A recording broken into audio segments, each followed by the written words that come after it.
like to introduce Dr. Kushal Nag is experienced foot and ankle surgeon, a special arthroscopic surgeon who's done a fellowship from National University of Singapore and Institute for Foot and Ankle Reconstruction in Baltimore in the US. So, and he does a lot of different types of arthroscopic techniques, which he's learned from there. And I always really enjoy his talk. So, he's currently working at Apollo Gleneagles Hospital in Kolkata. So, Dr. Kushal, please, would you like to start the talk? Thanks. Yeah, thank you, Maninder, for the introduction, and good evening to all my fellow colleagues there and all others in this meeting today. So, just to take off from where Rajesh left off, I think he made a very important point about treating the patient and not the MRI, right? I mean, that's something that we can keep on emphasizing because we see so many cases where patients get advised surgery when they don't need it, right? So, and one of the very typical cases where they get advised surgery on the basis of an MRI, even when they don't need it, is a lateral ligament rupture, sprain, or whatever you would call it. So, the only reason, that me and any arthroscopic surgeons would actually do a ligament repair, whether it is open or arthroscopy, that's a separate discussion. If we have instability, right? Like all of us have emphasized, don't go and treat a MRI which says, an ATFL or a CFL tear. Having MRI report which says a tear is present is a necessary, but not a sufficient condition to go in and do a surgery. So the first question which I ask my patient when he comes in with a, with a quote unquote ankle ligament tear is whether he or she has ankle instability. If they have ankle instability, and then I do a draw test, and if that is indicative and that matches the symptoms, and then lastly I look at the MRI, and if that also says that you have a ligament tear rupture, then I would consider a surgery. But even then, even if before I give them the option of going in and repairing the ligament, I would always give them maybe a couple of months or 6 weeks of rehab. Try to strengthen the peroneals, increase their balance, and so on and so forth, so that they can have a better result post-op. And surprisingly, maybe a few patients will not need your surgery, right? So simply because you have pain in the lateral gutter, simply because you had ankle injury maybe a couple of weeks or maybe a month earlier, and an MRI shows a ligament tear, you don't go in and advise surgery. The advantage of, when we all started with open techniques of, repairing the ligament. And I'm sure there are many, many nice ways of doing that. You have fiber tape, you have anchors, millions of great ways of doing it. But I believe, and as I have matured over the years, I've gradually moved my practice towards an arthroscopic ligament repair, because there are many things which I can do concomitantly, right? For example, if you have a chondral lesion, if you have loose bodies, if you have impingement, if you have any intra-articular pathology, which are usually present, in majority of the ankles that you would operate on, it is very easy to do it with arthroscopy. Like Rajesh just said, a lot of these young boys or girls who come in for a ligament repair also have concomitant impingement, right? There are a lot of fibrosis in the lateral gutter, a lot of thickened and edematous, maybe remnants of the ATFL, which causes a lot of pain while they're playing or when they're in sports. So it makes a lot of sense for us to go in and shave off the impingement, maybe shave off a few of those bony spurs which are usually present. It makes my job easier, and I can do it through the same portals and in the same setting. So it's much easier if I do it that way. So these are the few basic indications. I'm sure you guys will have a lot more questions at the end of the talk as to what constitutes an ideal patient for doing an arthroscopic ligament repair. But before we go to all of this, let me just focus on the technique. It's very simple. I think Simon, Dr. Rajesh just went through the portals and everything. It's very simple. You put a medial portal and the anterolateral and anteromedial portal. Very standard anterior approach to the ankle. Very simple. The same portals we use for your osteochondral defects, impingements, and so on and so forth. Once you go in, but before you go in, the most important thing that I would want my budding colleagues, guys who want to do arthroscopy, to know about, if you have a fair-skinned patient, in India it's a bit difficult, but if you have a fair-skinned patient and if you plantarflex the fourth toe, sometimes you can make out the superficial peroneal nerve there, right? Along the same line as the fourth toe. So watch out for that. Usually you will not see them because in a dark-skinned patient, you may not be able to see it, but if you really have a very light skin patient, sometimes you can see that, and if you can see that, try to avoid the nerve when you're making the anterolateral portal, right? That's important. Before I usually go in, I mark out the course of the superficial peroneal as well as the peroneal tendon, so that I can stay away from the zone. Remember, if I get careless and while doing the suturing, I can theoretically take in and wrap my sutures around the peroneal. So you wouldn't want to do that. So be very clear about the zone in which you will be working. Mark out your bony landmarks, mark out your peroneals and peroneal nerves, and maybe even the approximate location of the retinaculum which you're going to take for reinforcing the repair. So very simple. Once you go in, this is exactly what you see, right?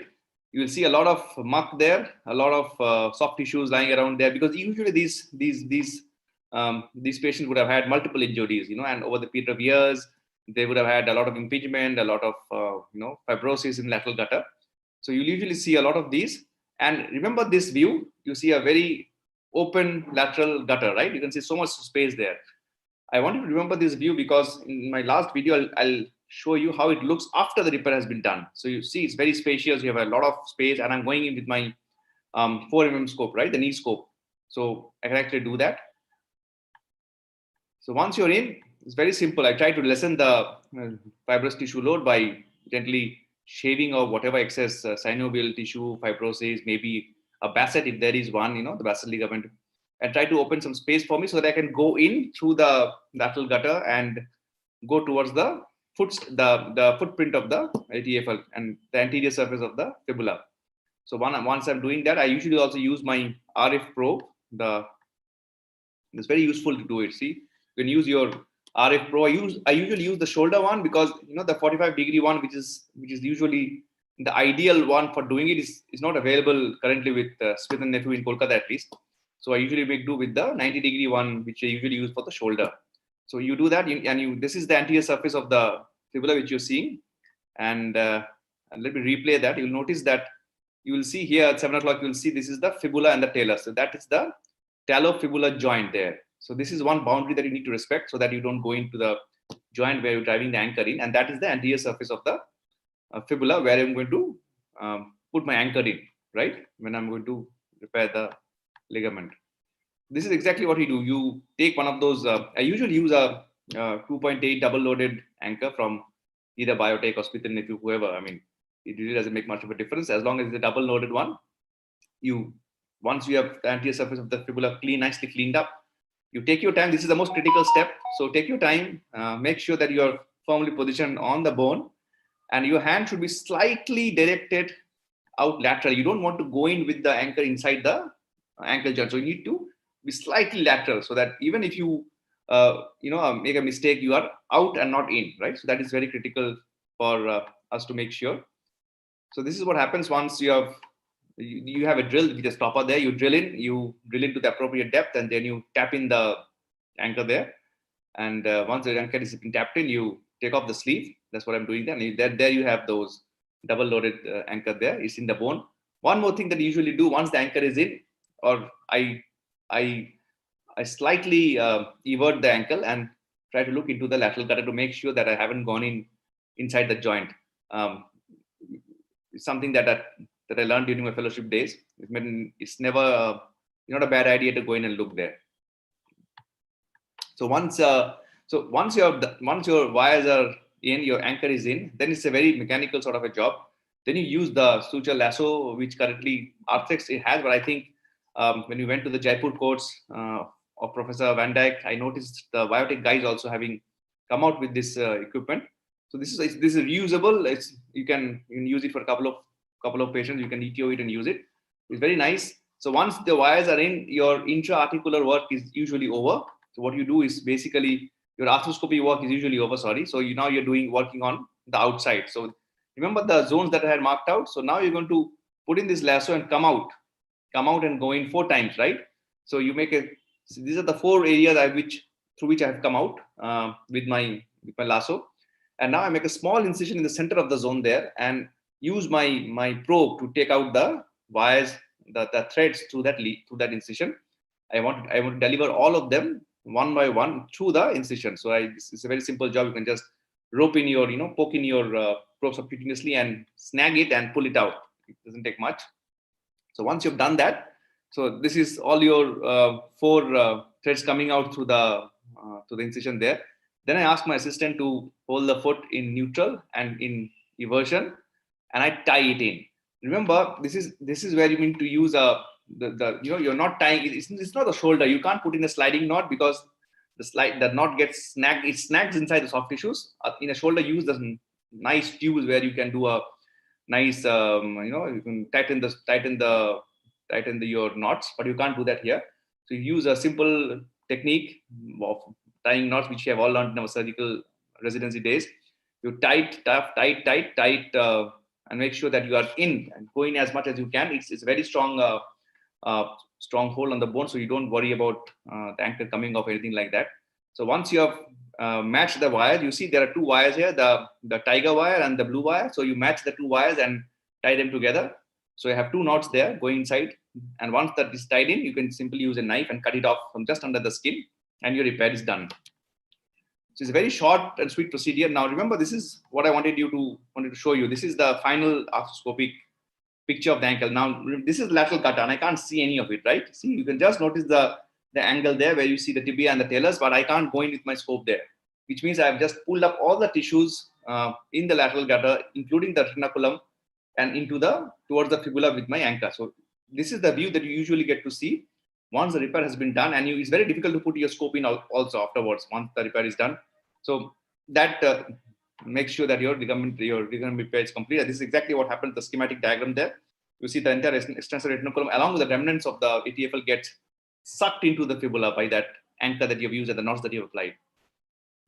And rehab protocol is pretty simple. I put them in a back slab in neutral dorsiflexion for 2 weeks.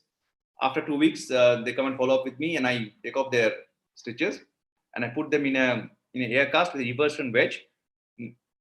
Sometimes I may not use the eversion wedge also. It's not necessary. It's not an absolute requirement. You can also put them in a normal air cast, and the patient walks on it, right? I mean, there's no bed rest. There's no crutches involved at this stage. The patient walks on the air cast, sleeps with it also. I mean, for 1 more month, and once that is, and during that 1 month, I allow the air cast to be taken off twice a day and allow dorsiflexion and plantar flexion. I don't allow inversion and eversion, so I don't want the patient to get stiff, right? So dorsiflexion, plantar flexion is allowed. At 6 weeks, the air cast is taken off, and then eversion started, ankle strengthening is started, and you go back to life with a soft ankle guard and shoes, and then the rehab continues. Allow sports at around, impact sports like soccer, tennis at around 4 to 5 months. Once he has had his muscles have come back, his calf muscles have recovered the surgical process, and he has had a course of rehab where proprioception is very important. We give him bobble boards and also that he's stable, when he joins and goes on to his tennis or soccer or whatever that his sport is. Simple precautions. I've had one case where I was a bit anxious about the suture side, the portal side. It took a long time to heal. So please make sure that you close your portals well, right? Make sure they're well closed so that the chance of sinus formation is minimized. It's a very common or known complication, so don't take the lightly. The knee. I've seen many surgeons, who don't even close their knee portals, but in the ankle need to do that, otherwise they won't heal, right? And the superficial peroneal nerve, be careful. Look for it. If you can find it in a fair skin individual, great. Try to avoid it. It has a steep learning curve, but hey, if you are already doing arthroscopy to these portals, it should be an easy thing for you. It should not be a problem. This technique is very good, in patients with other pathologies, impingement, osteochondral lesions, and so on and so forth. So I guess it makes sense for us to do more and more arthroscopy as we, develop our skill set. It has a steep learning curve, but then I think most of you guys who are here with us today in the talk will be doing it anyways. You're already doing ankle arthroscopy in the anterior approach, and I think you should be good to go and do a couple of cases. And I'm sure this is very simple, but getting hold of the right patient is critical. If you can do that, the surgery itself is easy. So thank you so much for your time. I'll stop sharing now and see if there are any questions from you guys. Okay. Thank you, Kushal. I think that was very informative. And you say it is easy, but sometimes it is not that easy. To actually get that correct tightening up, and the whole approach to the fibula sometimes is not that easy, and you have to take out a bit of tissue sometimes to actually visualize that. I think you showed it perfectly. how you do it. And there's one question we'll take just before we move on to the next talk, and that is, what are the advantages of this technique over an open technique that you find? Do you find that this is better than the open Brostrom Gold? Yeah, I mean, yeah. So exactly, that's what the Gould. I've done the Gould modification, right? Remember when I take the last one, come out through those 4 holes, I'm coming out to the approximate location of the retinoculum, which is what the Gould modification is. Arthroscopy, I mean, let me put it this way. I mean, patients love it. There are two answers to this, right? I mean, from the patient's perspective, it's faster healing, less morbidity. My worry about infection and all that is less pain. It's sexier, right? From a purely scientific perspective, let's leave alone the optics of it, right? It helps. It makes my life easier if I have to go in from the joint. I make sure there's less fibrosis. I make sure that if there's any impingement, any control lesion which I see on the MR, it helps me do the same thing, treat it in the same setting. If you're doing it as an open technique, sometimes it may be difficult to treat a control lesion. It's messy. I mean, even do it. I mean, I'm not saying you can't, but it's messy. If there's a sexier way of doing it, a better way of doing it, I mean, why not? Sure. Thank you. That question was from Dr. Aditya Somayaji. And just follow up quickly from that question is, do you have any indications for an open technique, or do you do all your cases? Yeah, excellent question. I think for me, the only indication for an open technique would be a failed primary. I've had patients who come back with open repairs of ATFL which have failed, right? Not because of any fault of the surgeon, but because of maybe repeat injuries or what. And I had to go back and maybe do a modified events or stuff like that. A failed primary, I wouldn't do a arthroscopy. I would open and do it. Maybe use a hyper tape or a peroneal, whatever works. Okay, great. Thank you. I think we'll take that question again with the other panelists as well to take their views on this. But first, time to move on to the next talk.